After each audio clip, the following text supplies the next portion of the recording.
Mr. Wicker was a strange old man. When I was a child, I lived in the picture-perfect definition of American suburbia. Across the street from my house lived Mr. Wicker, an elderly man who was all alone, rotting away at the same rate as his estate. He wasn't the stereotypical, get the F off my lawn, you no stinking kids geezer. But neither was he the, let's go fishing and I'll tell you about the good old days 'cause my grandkids aren't around.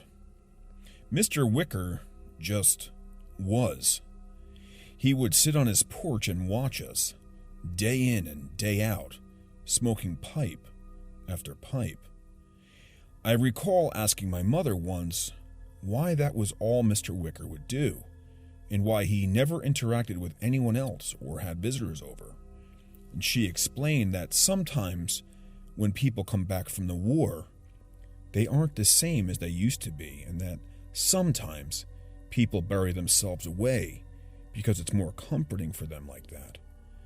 I sort of understood at the time, but it didn't change the fact that this creepy stare and weak, slightly open-lipped and half-toothed smile would nudge me the wrong way. Every kid in the neighborhood felt similarly, and so the part of the sidewalk in front of his house was detoured as much as possible by the youth of the cul-de-sac. If the word pedo is possibly springing to mind, I'm afraid you'd be wrong, though that may have been more preferable. He never called out to the kids, never offered us cookies or sips of beer. He would just sit there quietly and watch us pass by on our skateboards and bikes. The sidewalk there was in pretty poor shape as well, so we'd often fall off and get scratches or bumps. But even though he saw it, Mr. Wicker would never offer a band-aid or some help. He just puffed away on that old pipe. So imagine my surprise and discomfort one day when my parents answer the phone, only to tell me that tomorrow I'm going over to help out around Mr. Wicker's yard. He had said he was offering $50 per day worked, which was quite a lot of spending money in my preteen brain. But the aspect of how I was obtaining that money still cut through and ruined the short moment of lottery ad dreams dancing through my mind. It was yard work at the end of the day. I huffed and pouted and complained about why I had to do it and why Mr. Wicker's family wasn't taking care of it. But my parents informed me that his family was busy, and it was a nice thing to do for a man of his age and ability. The next day, I was walking across the overgrown path to the old man's porch. He was seated there and gave me that weird smile he always had. "Hello there, Jonathan," he remarked softly. "Lovely day, isn't it?" "Hello, Mr. Wicker," I responded quietly. "Yes, it's very nice out." "Well then, let's get to it, shall we?" Suddenly, Mr. Wicker rose out of his rocking chair and pulled out a cane I hadn't noticed earlier, before quickly making his way down the steps and around the corner of the house. He moved so much faster than I was expecting. So why did he need my help? The backyard was just as much of a mess as the front. The grass was high enough to scratch at my knees in some places, and lawn ornaments resembling animals peeked out from the cover of the blades, startling me as I passed them. In the very back, next to the fence that outlined Mr. Wicker's property, was a shed in the same state of disrepair as his house. And after trying to open the door and failing, Wicker beat at the grass for a moment and kept on yanking before turning to me. "Jonathan, would you mind opening this door for me? It seems a bit stuck." I sighed under my breath. "Yes, Mr. Wicker," I replied as I approached the door. I wrapped my hands around the handle, feeling flakes of rust fall off against my hand. Begrudgingly, I began pulling it open in large yanks, stumbling and almost falling backwards on the last large tug. "Thank you, Jonathan." Mr. Wicker did his signature smile technique and entered the shed, but I wasn't concerned with that. My attention was fixated on the cluster of old nails sticking out of the shed, just about penetrating my spine. Goosebumps wriggled all over my body, and my back became arched as I was jammed between the door and the nails coming out of the wall of the shed. I slowly moved myself away and came out from behind the door while still holding it open. "Mr. Wicker," I called out, "you have some nails sticking out by the door, and they almost stuck me." The elderly man wobbled out, carrying out a pair of head shears. He looked around the corner of the door and gasped. "Oh, I'm so sorry. I should have warned you about that. I used to use those to keep the door open." He took hold of the door and motioned for me to back off before shoving the door against the nails so that it was stuck open. "It's been so long since I've been out here, I completely forgot about it." He tried to give me a light-hearted smile of apology, and for once I accepted it. It seemed reasonable enough, considering that everything he said rang the bell of truth to various volumes. My first job was to take the shears and begin cutting down some of the taller areas of grass around the outside of the estate so that it could be cut later without clumping up the mower too much. I took a deep breath as I was given the hefty hedge clippers and began doing as I was told to the best of my ability.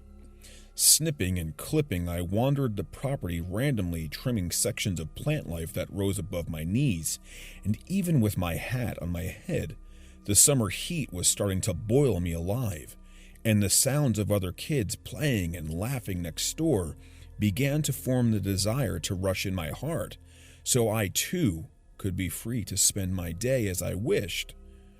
I looked up to see where Mr. Wicker had gone to, and sure enough, he was just standing on his back porch now, watching me work. The temptation of freedom built up until I could no longer resist it. I started to hurry along, clipping the grass faster and bumping into hidden objects in the lawn, stumbling here and there. Then, as I approached a section of vegetation by one of the oak trees, something flew out from the tall grass at me. There was a howl, and my face was scratched by whatever had jumped out. I shouted and stepped backwards, tripping over a tree root in the process. I landed straight on my side, scraping up my left arm pretty bad. But I was jolted back onto my feet as the shears came crashing down next to my hand, mere centimeters from sticking through my palm. I swallowed the lump in my throat, staring in shock at the clippers. Then my eyes turned to see what had leapt out at me from the first place. The growling and hissy came from a scraggly-looking cat, with patches of fur missing and scratches all over the bare spots that I could see. It hissed at me for intruding on its territory before scampering off up another tree by the shed to leap over the fence and into another yard. Now, calmed down a bit, I looked to see Mr. Wicker still watching me from his porch.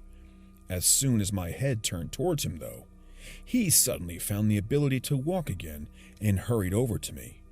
"Jonathan, are you all right?" "Yeah, I'm fine. There was just a cat." That damn thing. It's always crawling around here, scaring the Jesus out of me." He shook his head and looked around to see what I had gotten done. "You've gotten a lot done today. Why don't we call it and you can come back tomorrow for more? It's getting pretty hot, too."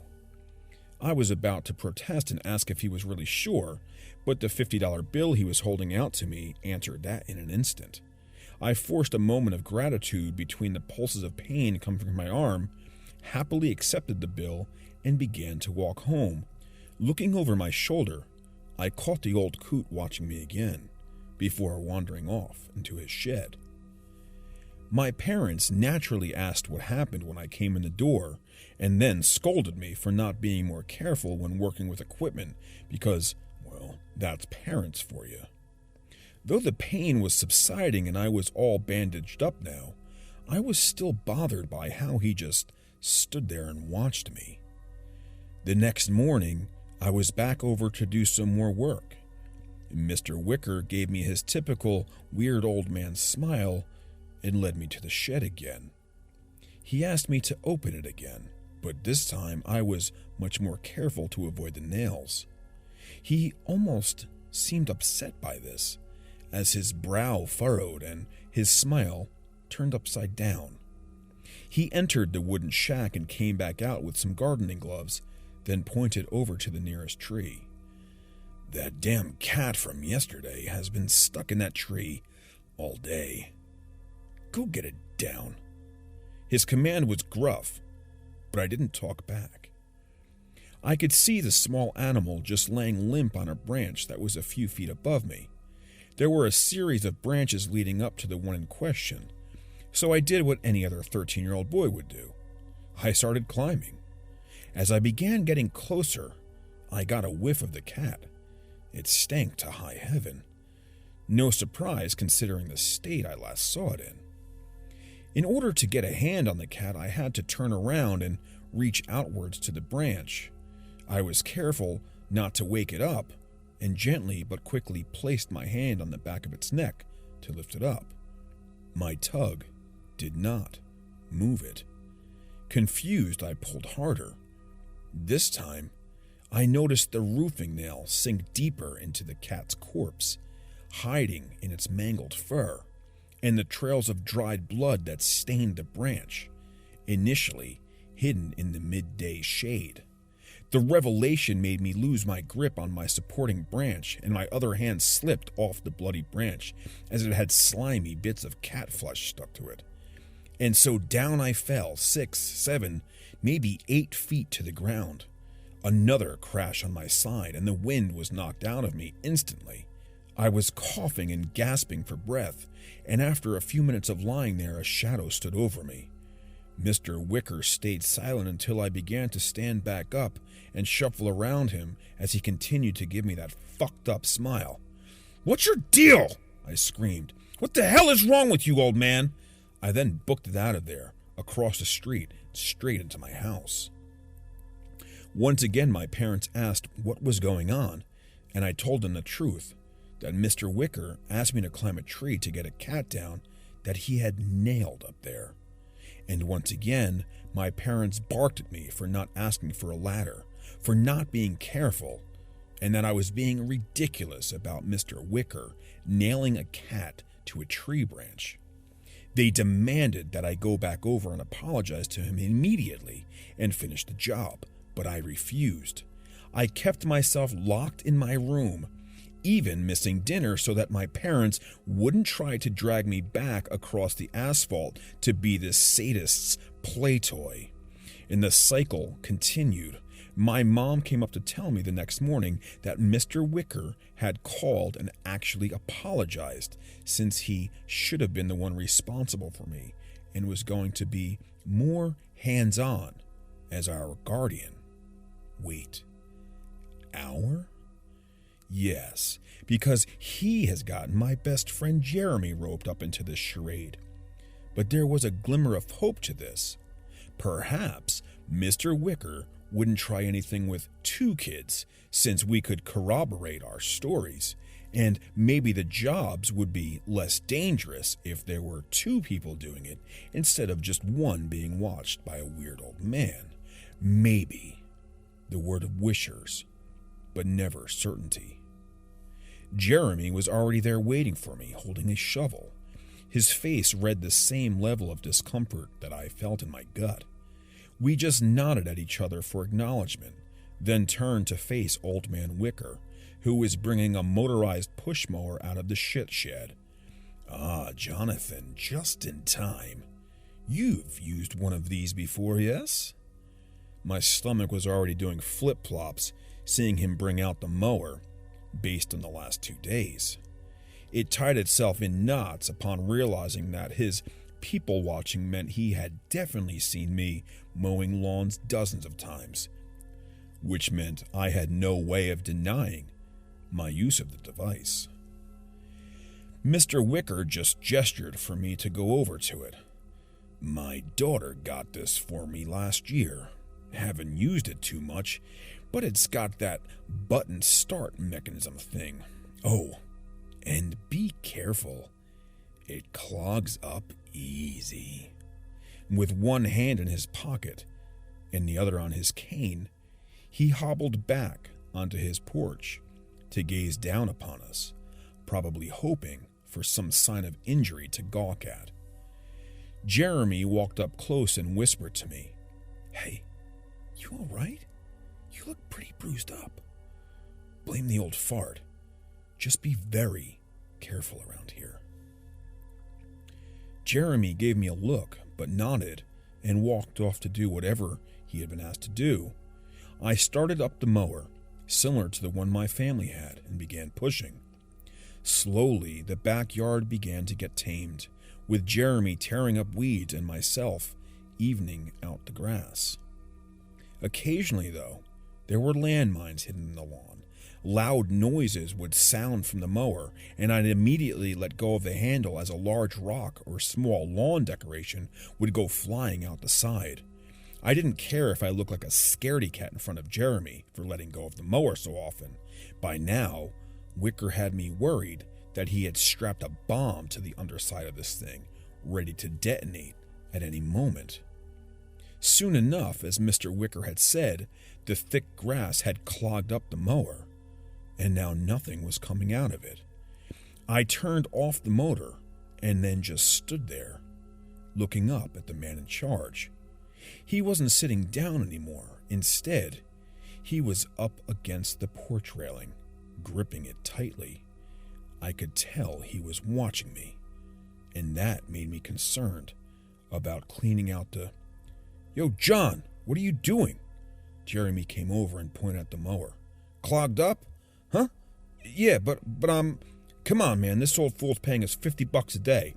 My friend was already kneeling down, reaching into the blade's opening. "We can't be messing around." The mower started. Jeremy screamed, and I screamed before trying to pull him away from the machine. He was crying for help as blood and tears were pouring from his body. His fingers were all snapped like baby carrots, either broken off by the blade already or dangling by fragments of skin, some stretching too thin and falling off as well. I yanked off my short-sleeved sweater and wrapped it around Jeremy's bloody forearm before gazing at the villain who was standing before us. A homemade device was clenched viciously in the geezer's hand, and saliva foamed at the corners of his mouth. His eyes were wide in excitement, satisfied with the current horror show going on before him. Tears were beginning to spill from my own eyes, and my throat choked up, stopping me from cussing the bastard out. My heart was thrust into deeper despair as he dropped 2 more bills on the ground before us, Jeremy's leaking blood staining the money. Good work, boys. Obviously, after this, Jeremy was hospitalized, and Mr. Wicker was rightfully taken away. He was going to be put into some kind of home, hopefully far enough away that I'd never have to hear about or see the miserable old bastard ever again. My parents begged for my forgiveness when they heard about what happened, but at this point, it didn't matter. Mr. Wicker was smiling the entire time he was taken away. He was a strange old man, but he had gotten what he wanted.